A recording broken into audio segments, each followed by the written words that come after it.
Hello friends, आप सभी का आपके अपने यूट्यूब चैनल कालचक्र इतिहास की यात्रा में स्वागत है। आज का जो हमारा टॉपिक है वो है बक्सर का युद्ध, जो कि 1764 में लड़ा गया था।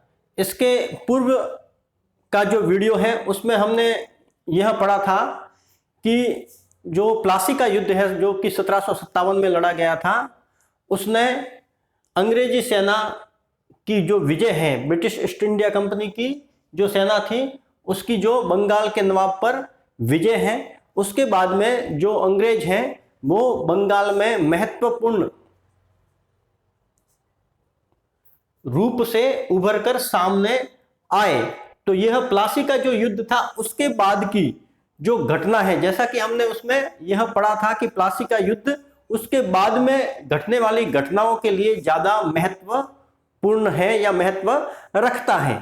तो प्लासी के युद्ध के बाद में जो घटनाएं हैं घटी, वो किस तरीके से घटी और किस तरीके से अंग्रेजों ने बंगाल पर अपना अधिकार सने सने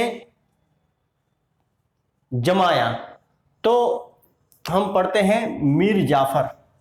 मीर जाफर वह व्यक्ति था जिसने बंगाल के नवाब सिराजुद्दौला के विरुद्ध अंग्रेजों के साथ में षड्यंत्र किया था और जिसको अंग्रेजों ने अगले नवाब के रूप में प्रस्तावित किया था। तो जैसे ही प्लासी का युद्ध हुआ उसमें अंग्रेजों की विजय हुई, सिराजुद्दौला को मार दिया गया और उसके बाद में कंपनी ने मीर जाफर को 1757 में बंगाल का नवाब बनाया। इस नवाबी के बदले में मीर जाफर को कंपनी और जो अंग्रेज अधिकारी थे उनको बड़े भारी पैमाने पर इनाम, रिश्वतें वगैरह देनी पड़ी। तो मीर जाफर जो व्यक्ति था वो बिल्कुल राजनीतिक रूप से दुर्बल, दुविधा युक्त व्यक्ति था और राजनीति और प्रशासनिक मामलों में कमजोर, या यूं कहें कि दुविधाग्रस्त और दुर्बल व्यक्ति था। इसका इस्तेमाल अंग्रेजों ने धन प्राप्ति के लिए किया।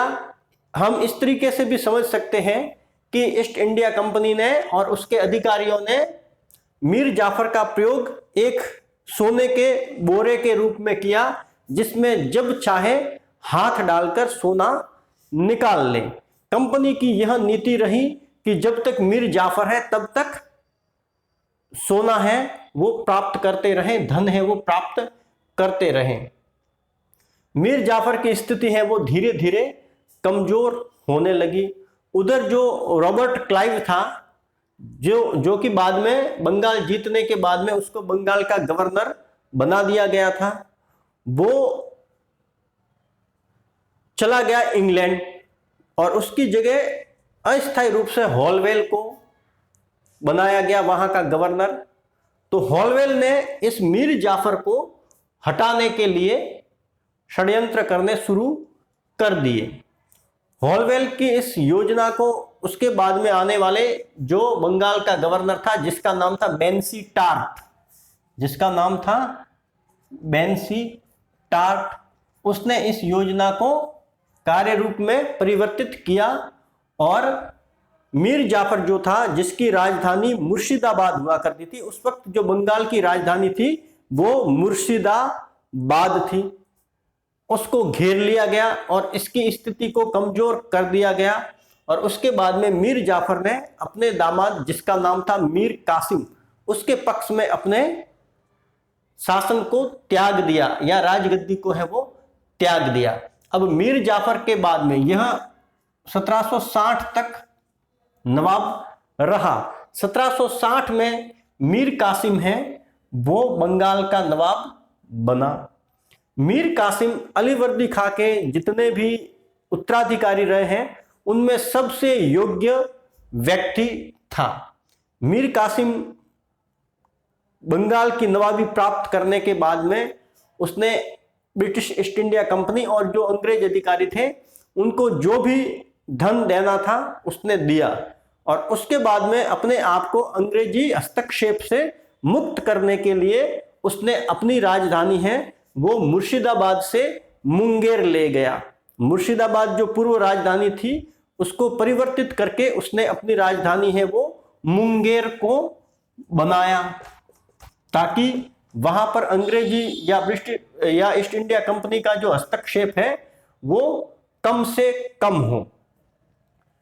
एक सुधार मीर कासिम ने यह भी किया कि उसने जो राजस्व प्रशासन में जो भ्रष्टाचार था उसकी तरफ ध्यान दिया और इस भ्रष्टाचार को कम करने की तरफ भी उसने ध्यान दिया, जिसमें उसने कर्मचारियों की छटनी है, प्रशासनिक जो खर्च हैं उनको कम करने और जो ज़्यादा धनी लोग हैं उनसे धन लेने, यह भी अर्थात राजस्व प्रशासन में उसने काफ़ी सकारात्मक काम किए। एक काम उसने यह भी किया कि उसने सैनिक जो उसकी शक्ति थी उसको यूरोपीय ढंग से तैयार करना शुरू किया मीर कासिम ने। और इसने एक जो बड़ा कदम उठाया मीर कासिम ने वो यह था कि उसने जो व्यापारिक शुल्क या चुंगी जो लगती थी बंगाल में व्यापार करने पर उसको खत्म कर दिया, उसको खत्म कर दिया। पहले यह चुंगी लगती थी और इस चुंगी से ईस्ट इंडिया कंपनी ही मुक्त थी, जो कि 1717 का फर्रुख शेर का शाही फरमान था। उसके तहत ब्रिटिश ईस्ट इंडिया कंपनी को बंगाल में व्यापार करते हुए लगने वाली चुंगी से मुक्ति दे रखी थी और उसके एवज में उनको दस्तक जो पास है वो जारी करने का भी जो अधिकार है वो ईस्ट इंडिया कंपनी को दे रखा था। यह ईस्ट इंडिया कंपनी का एक तरीके से विशेषाधिकार था। इसके तहत उनको ही चुंगी नहीं देनी पड़ती थी, बाकी जितने भी लोग थे, जितने भी दूसरे देशों की कंपनियां थी या जो देसी लोग थे, उन सभी को चुंगी है वो देनी पड़ती थी। इस चुंगी से सिर्फ और सिर्फ जो मुक्त थे वो थे ब्रिटिश ईस्ट इंडिया कंपनी। तो मीर कासिम ने यह जो चुंगी है वो बिल्कुल ही हटा दी, अर्थात अब किसी को किसी प्रकार की कोई चुंगी या सीमा शुल्क नहीं देना पड़ेगा। इससे अंग्रेजों को अपने विशेषाधिकार का हनन लगा। उसको लगा कि यह विशेषाधिकार जो कि सिर्फ ब्रिटिश ईस्ट इंडिया कंपनी को था और इस विशेषाधिकार से ही कंपनी है उसका महत्व अपने आप में बना हुआ था, तो इस महत्व को कहीं ना कहीं ठेस है वो मीर कासिम ने लगाई है और उसके विशेषाधिकार का हनन किया है। तो उससे कंपनी जो है वो मीर कासिम से चिढ़ गई और उसने वापस मीर जाफर को नवाब बनाने के लिए कोशिशें करनी शुरू कर दी। अब उसमें हुआ ये कि मीर कासिम जो कि 1760 में नवाब बना था, 63 तक उसका ये सब कुछ चलता रहा, सुधार वगैरह उसका शासन। फिर उसको हटाने की बात हो गई तो मीर कासिम और अंग्रेजी सेना में एक युद्ध हुआ जिसका नाम था करवा का युद्ध। करवा युद्ध, जिसमें मीर कासिम की हार हुई। तब मीर कासिम को ऐसे लगा कि कंपनी को हराने के लिए सैनिक शक्तियों का गठजोड़ है वो करना पड़ेगा, अकेले उससे पार नहीं पाया जा सकता। तो उसने मुगल बादशाह और अवध के नवाब से संपर्क किया। उस वक्त मुगल बादशाह शाह आलम थे और अवध का नवाब शुजाउद दौला था। इनसे संपर्क किया और एक संयुक्त सैनिक शक्ति खड़ी करके अंग्रेजों के खिलाफ युद्ध लड़ने का निर्णय लिया गया। तो यह जो युद्ध है वो 1764 में हुआ, जिसका नाम है बक्सर का युद्ध। यह भारतीय इतिहास के सर्व प्रमुख और निर्णायक युद्धों में से एक माना जाता है। बक्सर का युद्ध यह 1764 में हुआ।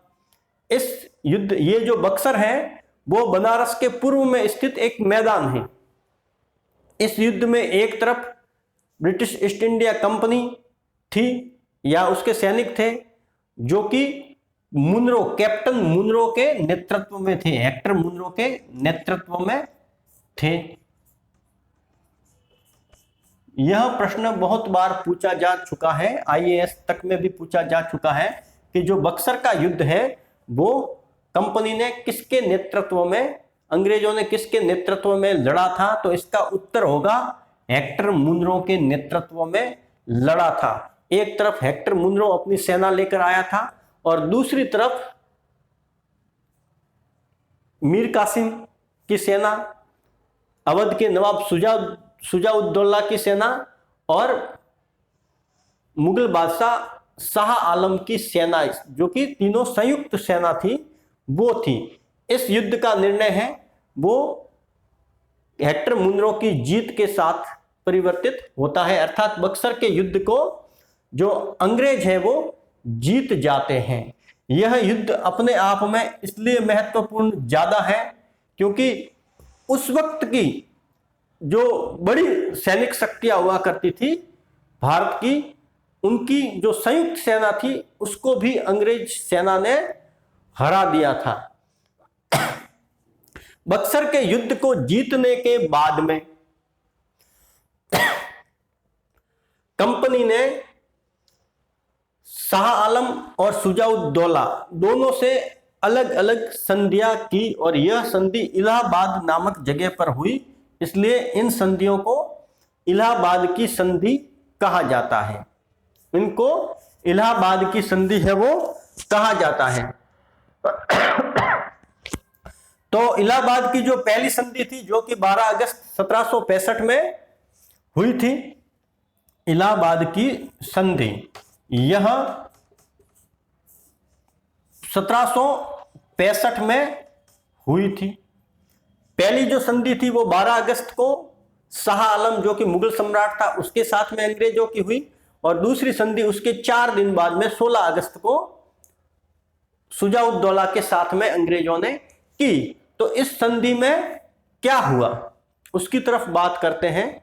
तो इस संधि का जो निष्कर्ष है वो यह था कि जो मुगल सम्राट था, जो कि एक तरीके से भारत का बड़ा और वैधानिक सम्राट माना जाता था, जिसको नवाबी देने का कानूनन अधिकार हुआ करता था, मुगल बादशाह ने बंगाल, बिहार और उड़ीसा की जो दीवानी है, दीवानी जो अधिकार है वो दे दिए कंपनी को। और कंपनी ने 26 लाख रुपए और अवध का कड़ा और इलाहाबाद जो जिला है वो सौंप दिया मुगल बादशाह को।